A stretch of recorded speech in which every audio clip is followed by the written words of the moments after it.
I'm not exactly sure what's more eyebrow-raising, the fact that there was such a thing as a white privilege conference taking place in the ever-so-diverse Toronto, Canada, or that such a wine fest featuring the usual suspects, left-wing loonies, social justice warriors, race hustlers, and other on-campus kooks, could actually go on for 4 entire days.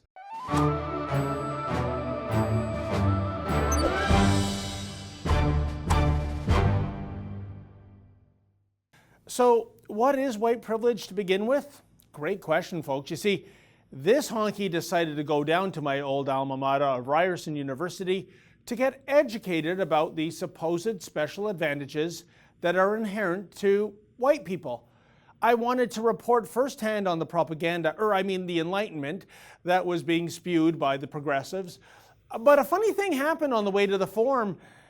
We were deemed persona non grata and booted out from the forum. Hey, how are you? Good, thanks. Good. There's no media allowed in the building. Oh, why is that? Okay, thanks. Take care. She said there's no media allowed in the building. You're now trespassing on the trespass property. Thank you very much. I'll have you gentlemen leave the same way you came. But I thought, is this the white privilege conference? Having any more conversation with you. Have a good day.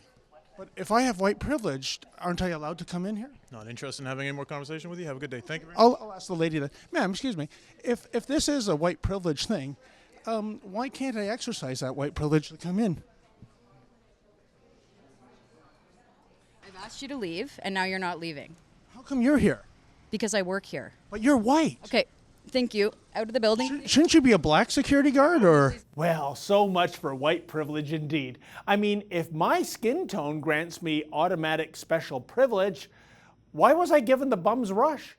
In any event, they actually did us a favor by kicking us out. For starters, just looking at the speakers on the agenda that day, I came to the realization that if the white privilege conference was going to excel at anything, it would surely be lulling attendees into a comatose state. Secondly, outside the venue, we found numerous protesters demonstrating against the conference, and they had plenty to say.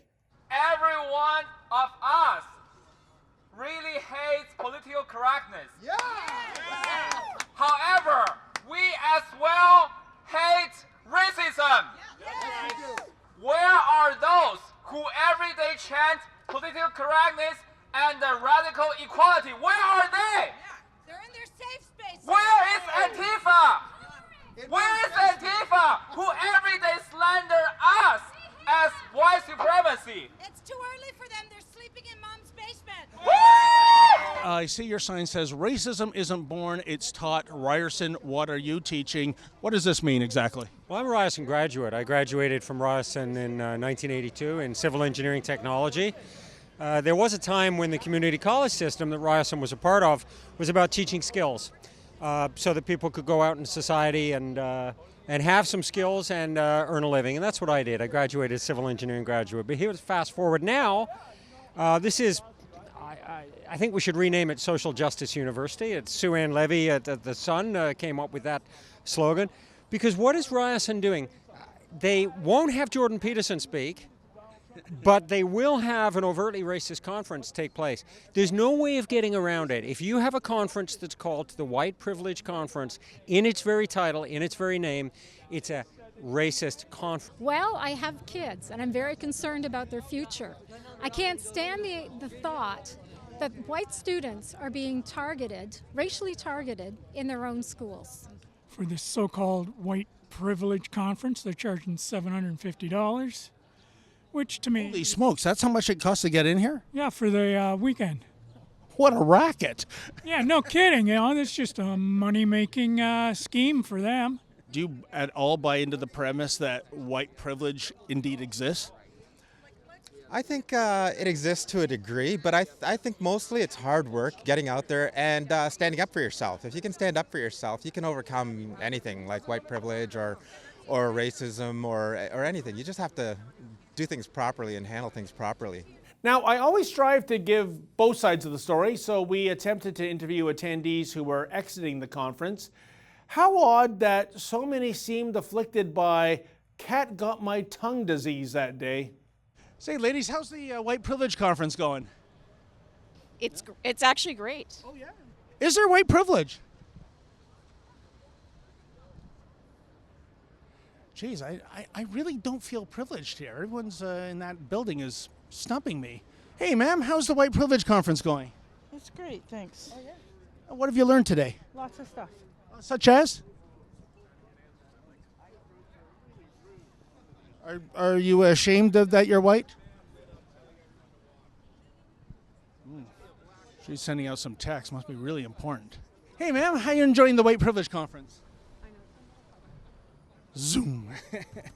Hey, guys, how you enjoying the White Privilege Conference? It's wonderful, thank you. I'd like not to be filmed. Okay, how about yourself, sir? I'm good. I know what you guys do. Oh, Not a big fan. what do we do?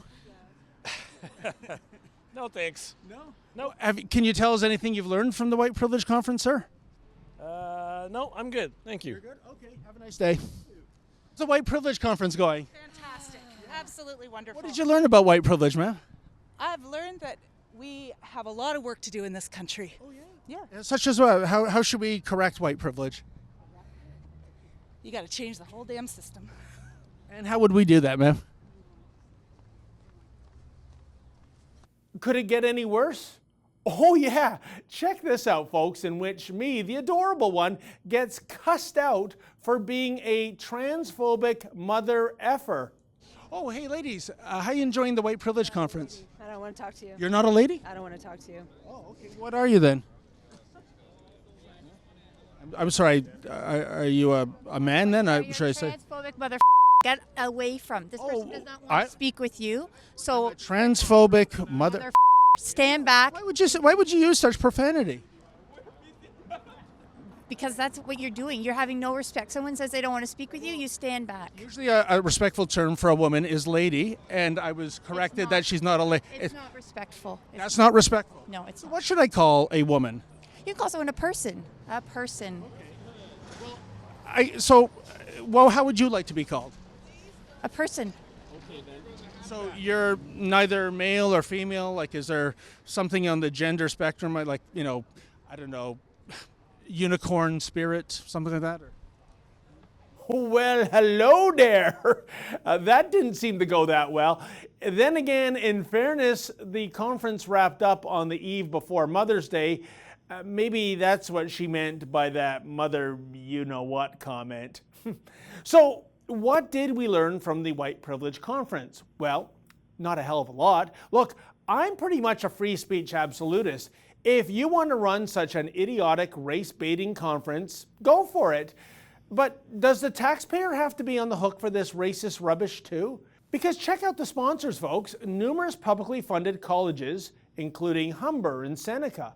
Oh, and check this out. The Ontario Public Sector Employees Union cut a check for this event as well. Yep, your tax dollars hard at work yet again, folks.